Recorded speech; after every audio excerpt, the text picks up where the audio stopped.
ಅಕ್ಕ ಎಲ್ಲಿಂದ ಬಂದ್ರಿ? ನಾನು ರಾಯಚೂರು ಜಿಲ್ಲೆ ಲಿಂಗಸೂರು ತಾಲೂಕು ಬೆಂಡೋಣಿ ಗ್ರಾಮದಿಂದ ಬರ್ತಾ ಇರೋದು. ನಾನು ನೇರ ಮನವಿ ಕೊಡಬೇಕು ಅಂತ ಹೊರಟಿದ್ದೀನಿ ಉಡುಪಿಗೆ. ಇದೇ 28ನೇ ತಾರೀಕು ನರೇಂದ್ರ ಮೋದಿ ಅವರು ಉಡುಪಿಗೆ ಬರಲಿದ್ದಾರೆ. ಹಾಗಾಗಿ ಅವ್ರಿಗೆ ನೇರ ಮನವಿ ಕೊಡಬೇಕು ಅಂತ ಹೊರಟಿದ್ದೀನಿ ಸರ್. ಏನು ಮನವಿ ನಿಮ್ದು? ನಂದು ಅದೇ ಸರ್ಕಾರಿ ಶಾಲೆಗಳು ಬಂದಾಗ್ತಿದೆ, ಅತ್ಯಾಚಾರಗಳು ಜಾಸ್ತಿ ಆಗ್ತಿದೆ ಕರ್ನಾಟಕದಲ್ಲಿ.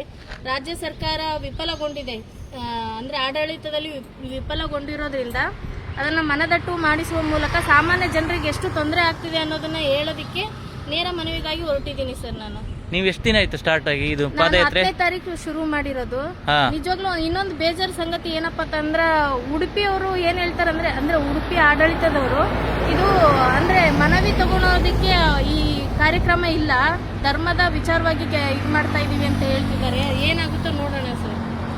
ಈಗ ಅಲ್ಲಿ 10ನೇ ತಾರೀಕು ಪ್ರಾರಂಭ ಮಾಡಿದ್ದೀನಿ ನೀವು, 10ನೇ ತಾರೀಕು ಅಲ್ಲಿಂದ ನೀವು ರಾಯಚೂರಿಂದ ನಡೆದುಕೊಂಡೇ ಬರ್ತಾ ಇದ್ದೀರಿ? ಹೌದು.